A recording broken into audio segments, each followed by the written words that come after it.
नजर बस। Hello students, स्वागत है सबका आज के सेशन में। Very good evening to all, स्वागत है सबका। आज एक्सरसाइज 6.2 को मैं स्टार्ट करने वाला हूं। क्वेश्चन नंबर फर्स्ट से हम स्टार्ट करेंगे।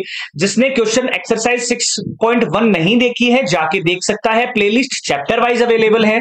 और सभी अपने स्टूडेंट्स को शेयर कर दीजिए, क्योंकि फ्री ऑफ कॉस्ट कंप्लीट मैं कोर्स यहां पर करवाने वाला हूं। हर एक सवाल मैं आप लोगों को अब करवाने वाला हूं यहां से।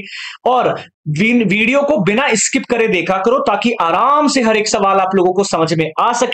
और लाइक जरूर करके जाया करे जो भी सेशन इस सेशन को देख रहा है। चलो देखिए, पहला सवाल हमारे सामने क्या हो रहा है। हम वही पैरेलल लाइंस का यूज करेंगे, वही 180 वाले जो प्रॉपर्टी है उसका यूज करेंगे। अब मैंने आपको बताया था कि ये हमारी अगर पैरेलल लाइन है, इसको एक लाइन काट रही है। अब यहां पर 3 पैरेलल लाइन है, उसको एक लाइन काट रही है, तो ये वाला एंगल ये इसके बराबर होगा। समझ रहे हो मेरी बात? ये होते हैं वर्टिकली अपोजिट एंगल्स, ये बराबर होंगे। और ये वाला एंगल इसके बराबर होगा, ये वाला इसके बराबर होगा, ये वाला इसके बराबर होगा। समझ रहे हो मेरी बात को? और जो ये वाले एंगल है ना, अंदर वाले इंटीरियर, इन दोनों का सम होता है 180 डिग्री। ये पता होना चाहिए आपको। अब इसी का यूज करेंगे। देखो, ये फिगर हमें दे रखा है A B parallel to C D. देखो, ये पैरेलल है आपस में, और ये दोनों पैरेलल है, मतलब तीनों आपस में पैरेलल है। और y रेशो z, अब देखो यहां से y रेशो z दे रखा है 3:7। यहां से अगर मैं अकेले की वैल्यू y और z को अलग अलग लिखना चाहूं तो मैं लिख सकता हूं। इसको 3x लिख सकता हूं, इसको 7x लिख सकता हूं। जब भी रेशो हटाया जाता है तो x के टर्म्स में लिख लिया जाता है। अब हमें x की वैल्यू बतानी है, ये वाला एंगल बताना है। तो देखो मैं कैसे कर सकता हूं। सबसे पहले तो ध्यान दीजिएगा कैसे हम इसको कर सकते हैं। सिंपल तरीके से भी कर सकते हैं इसको।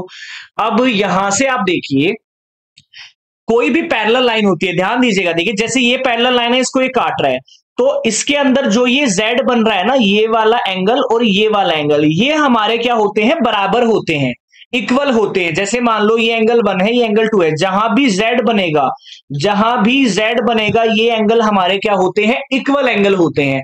तो अगर मैं पहली लाइन को देखूं, इस वाली को और इस वाली को, ये देखो z बन रहा है, ये ऐसे यहां से चला है, z बन गया। तो ये अंदर का जो x है, ये बराबर होगा किसके, z के बराबर होगा। सिंपल सी बात है। z हमारा क्या है, 7x, तो x भी 7x होगा। ये वाला एंगल भी एंगल होगा 7x।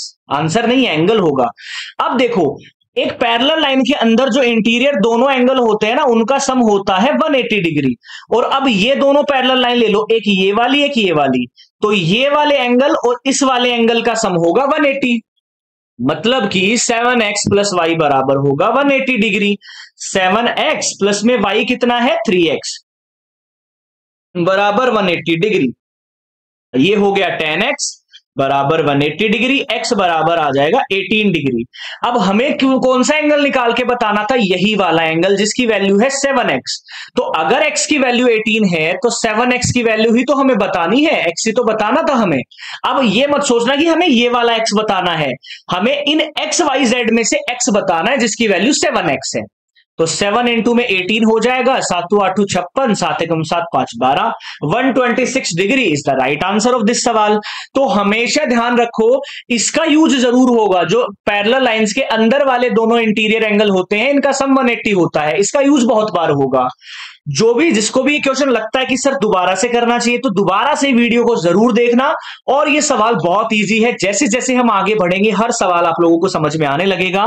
और लाइक जरूर करा करो, बिना स्किप करे वीडियोस को देखा करो। बहुत शॉर्ट वीडियोस होती हैं, हर क्वेश्चन के लिए अलग वीडियोस आप लोगों के लिए अवेलेबल है। चेक करा करो अच्छे से और सीखो सारी चीजों को।